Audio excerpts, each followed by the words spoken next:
Now the 40 teams are now confirmed for the PDC World Cup of Darts next week, but who should be the favourite to go all the way and lift the title? Ooh, this is definitely a tricky question because there are some really good teams who are in some really good form right now. And, starting with the 4-seeded nations that have a bye, I think that has to, in some regards, give them an advantage, but in others, and I'll get to that, work to their detriment. You look at the English team, Rob Cross just barely held on to the second spot in the English team, winning his first Euro Tour title when a loss to Luke Humphries would have meant he dropped out of the side. And he's partnered with Michael Smith, who won 3 consecutive Premier League nights, has won a Euro Tour, is the world champ, world number 1. And while he's not been consistently the best player this year since winning the world title, he's had quite a few really good spells, and those have more been coming in the last couple months. Rob Cross will obviously also be buoyed by winning that first Euro Tour title, and that makes them a really formidable pair.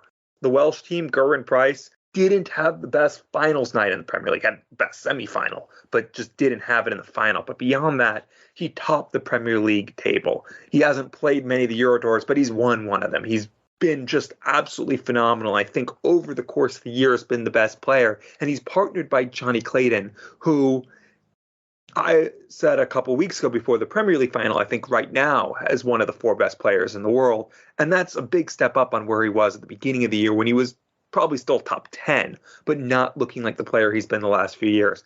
Both of these come in playing their best darts of the year. And that means you have 2 of the top 4 players in a side.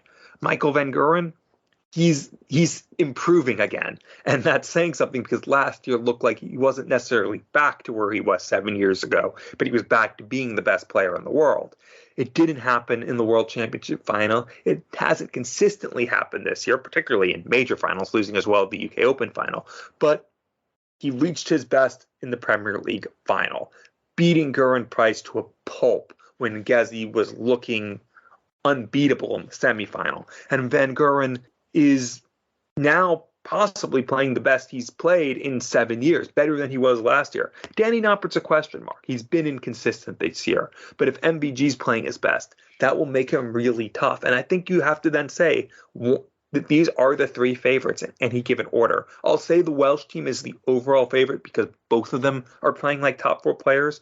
I think Gezi is still the best player in the world right now, even though it's close between him and Van Gerwen.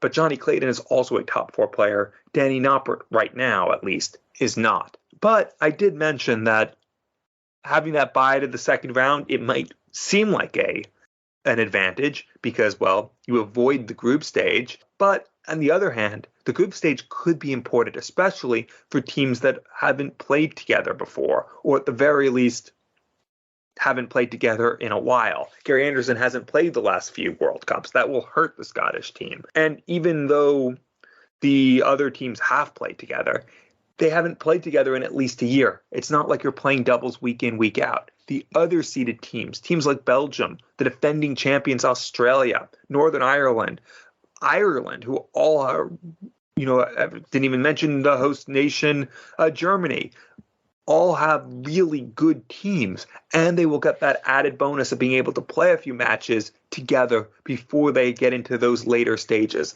It means that they can come together, they can get used to the format, and they can get used to the format with a little breathing room where a loss won't necessarily mean you're out of the tournament. That's the one thing that the group stage has. That gives them an advantage, and maybe that could mean the Australian team or the Belgian team or the German team or the Irish team or maybe some other team, the Canadian team, they just did pretty well in the North American Darts Championship, will be able to go a little bit further than they otherwise would because they get those extra matches under their belt. I still think those top 3 seeds are the favorite, but I don't think it's as heavy as it could be if all teams were entering at the same stage. Yeah, I think that's a fair shout. And I was trying to find a market for this online, but couldn't find one priced up yet. So we're going to see closer to the time how close we are to the bookies when they do put those prices out. And I think for me, you had it as well. It's no surprise. I've got to put Wales as the favourites again. Geraint Price, Johnny Clayton. They're not the top seeds or even the second seeds. We don't think that's going to be the Netherlands, just pipping them to the number 2 seed position. But third seeds, I don't think it matters too much, because you go back 2020 when they won the title, they were the second seeds, and for the last 2 years they have been that position again, the number 2 seed. And Price and Clayton, the last 2 years, although they've not got their hands on that trophy again, they've lost to the eventual champions in each of the last 2 years. 2021, they lost in that pairs decider last leg to Scotland, Peter Wright and John Henderson, even though they averaged 103, close to 104 in that decider in the pairs. And then last year losing to Australia in the final. And I think, in fairness, I know it's only a short race. Back then it was the best of sevens we were having then, but how often do you see Gerwyn Price average 80, Johnny Clayton 88 in that last game? They did fall well short of their high standards in that final, and take nothing away from Australia. Damon Heta and Simon Whitlock, they were deserved champions, but I still think Price and Clayton, they are the pair to beat. And we've got to mention, as you said, that the new format we've got for this year, the group stage, it's going to be all pairs all the way through. And going back to 2020 onwards, Price and Clayton, they are 9 wins, 1 defeat in pairs matches. They're a pair that we know get on very well off the oche, on the oche. They've got a lot of respect for each other. Gerwyn Price, in the lead up to the playoffs in the Premier League a few weeks ago now, he said that the World Cup for him ranks at number 2 on what he's achieved in the game, just behind the World Championship. So that shows you how much this tournament means to him, and winning the World Cup for Wales, and that's what they'll be looking to try and do again. And yeah, you've got to fancy their chances of having another good run, but it is a strong field of players, and there's going to be more unknowns this year. We know that, because we are going up from 32 to 40 teams. You've got the shorter race in the first round. Previously, it was first to 6 legs. Now in the group stage, okay, you are going to get 2 games, 2 bites of the cherry, but it is a shorter race, first to 4 legs. Wales, we know they're not going to have to worry about that as one of the 4 seeds. They've got that bye through to the second round, and it jumps up to a first to 8 legs that the format is going to play into their hands, I think. And I've got Wales as the favourites. Then I'll go with England just ahead of the Netherlands. I think Michael Smith, Rob Cross, the top seeds. Rob Cross, we've seen him pick up a few titles in the last few weeks. He missed that dart at the ball for the 167 to reach the final in New York at the weekend. So he's in some relative good form. And MVG, Danny Noppert, back together this year.